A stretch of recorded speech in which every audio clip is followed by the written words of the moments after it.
Welcome to Turkistan TV News. United Nations Chief Rebuffs United States request to skip Beijing Olympics. United States Envoy Linda Thomas-Greenfield presses Antonio Guterres to confront China over rights abuses in East Turkestan. Foreign Policy News. America's top envoy to the United Nations, Linda Thomas-Greenfield, privately discouraged United Nations Secretary General Antonio Guterres from attending the Beijing Olympics. But when the United Nations chief made it clear he intended to go, she asked him to at least raise concerns about China's human rights record, according to the three United Nations-based diplomatic sources briefed on the exchange. Guterres' office declined to say whether he would raise human rights during his trip. The exchange reflected mounting United States concern about what it views as the relative silence of the top United Nations officials in response to the mass internment, cultural repression, and forced labor of millions of ethnic Uyghurs in the East Turkestan, so-called Chinese Xinjiang. The United States has characterized China's treatment of Uyghurs as genocide, but Guterres has taken a far more cautious approach to Beijing's policies toward Uyghurs in East Turkestan. The United States outreach comes as the United Nations High Commissioner for Human Rights, former Chilean President Michelle Bachelet, has resisted entreaties from United States and Europe to immediately release a long-awaited report from her office on the situation in East Turkestan, so-called Xinjiang. Bachelet's spokesperson, Rupert Colville, told reporters on December 10, 2021, that the United Nations was finalizing the report and that it would likely be published in a matter of weeks, but the report has yet to be made public, raising concerns among Western governments and human rights advocates that the United Nations may be holding back the report to shield Beijing from the embarrassment of having to confront international condemnation on the eve of Olympics. On January 28, Colville confirmed that the report would not be released before the Olympics.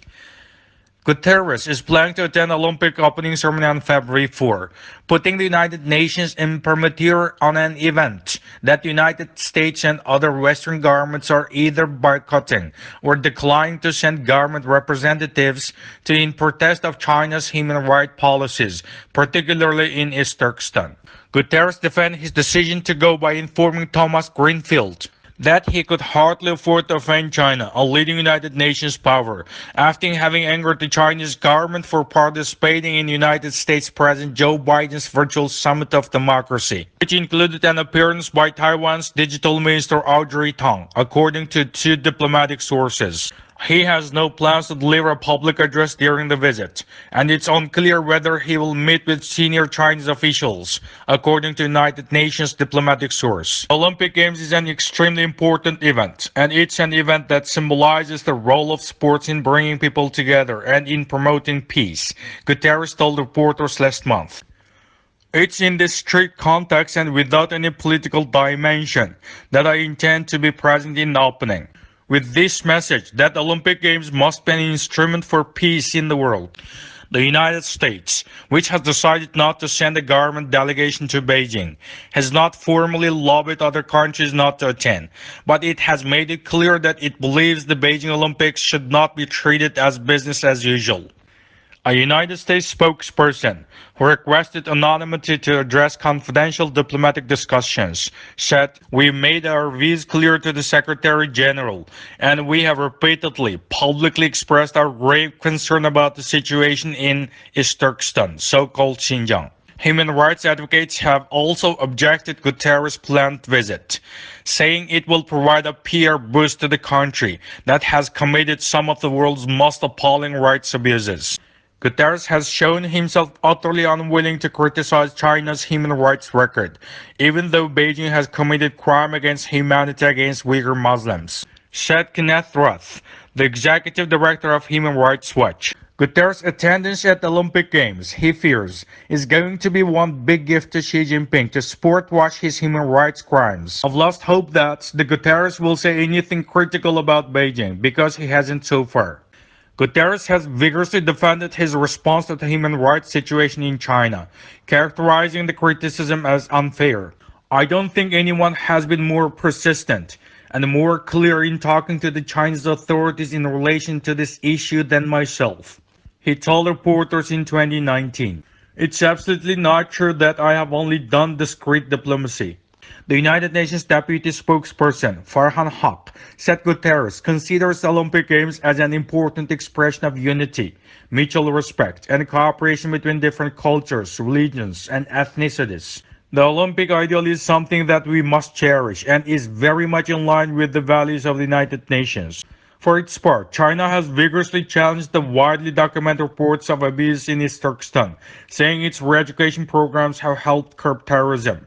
We think that we have done does not violate the human rights in East Turkestan, so-called Xinjiang, said Jing Chen, a diplomat at the Chinese embassy in the United States. On the contrary, we think we have protected the majority of East Turkestan people's human rights. We have prevented East Turkestan from becoming another ISIS, he said. The development comes amid growing sensitivity in Beijing over the prospects for international criticism of its policies in East Turkestan. In a recent press conference, Yang Shu, the Deputy Director General of China's Olympic Organizing Committee, told reporters that the athletes who speak out on controversial political matters risk punishment by Chinese authorities or the International Olympic Committee. He cited a regulation in the IOC Charter, Rule 50, that states no kind of demonstration or political, religious, or racial propaganda is permitted in any Olympic sites, venues, or other areas. The rule, a version of which was first written in 1975, has since been amended to permit some protests prior to the start of competitions, but not on the medals podium. But China has questioned the right of athletes to engage in any form of protest. For athletes to participate in Olympic Games, they should follow the spirit and the requirements provided in the Olympic Charter. And the politicization of sports is one of the things that's opposed by the Olympic Charter, Yang told reporters in a virtual press conference last month. Any expression that's in line with Olympic spirit will be protected, and any behavior or speeches against Olympic spirit, especially against the Chinese laws and the regulations, are also subjected to certain punishment, he said. Among the possible punishments, he added, would be the cancellation of an athlete's accreditation to the Games. David Kaya, a former United Nations Special Rapporteur on the promotion and protection of the right to freedom of opinion and expression, who helped to revise the Olympic guidelines before the Beijing Games, said the Chinese threat was inconsistent with the spirit of IOC's new policy and sent a chilling message on the limits of free speech, particularly since it's unclear precisely which remarks China would consider unacceptable. It's classic prior restraint. It intimidates athletes to stay quiet, Kaya said. Athletes and the people associated with athletes should be free and not subject to any punishment. Kaya said the IOC agreed to uphold athletes' rights to free speech as long as it was not during official ceremonies, during competition on the field, or in Olympic Village. For instance, athletes are permitted to free express their views in the media centers, during press conferences, in interviews, and on social media.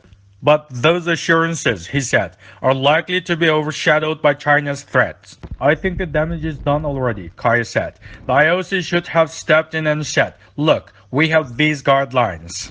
The United Nations, meanwhile, is facing increasing pressure from United States and other Western governments to confront China for its failure to allow United Nations scrutiny of its treatment of Uyghur Muslims in East Turkestan. Beijing has repeatedly stated its willingness to host Bachelor in East Turkestan, but only under constraints that the United Nations rights leader found unacceptable. The United Nations Secretary General is hopeful that the present contacts between the Office of High Commissioner for Human Rights and the Chinese mission in Geneva will allow for the invitation to the High Commissioner to visit China, including East Turkestan, to lead a credible mission after the Olympics. Haq, the United Nations Deputy Spokesperson, added, just last month, the Chinese mission to the United Nations in Geneva issued a statement saying it would be prepared to host Bachelor on the friendly visit to the region. But such a visit shall in no way become so-called investigation under the presumption of the guilt.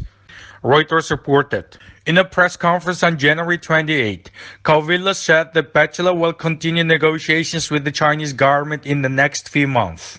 There are still ongoing discussions about the possible visit during the first half of the year, but clearly it's not going to take place before the start of Olympics. Kauvila told reporters at the briefing in Geneva. But the parameters of that visit are still very much under discussion, and there's no final decision or agreement. He said that in order for the visit to go ahead, United Nations human rights officials would require unsupervised access to the wide range of civil society actors and locations, as well as high-level engagement with the government officials. So that's what we would see as necessary for such a visit. Iltaber from Turkistan TV News reported.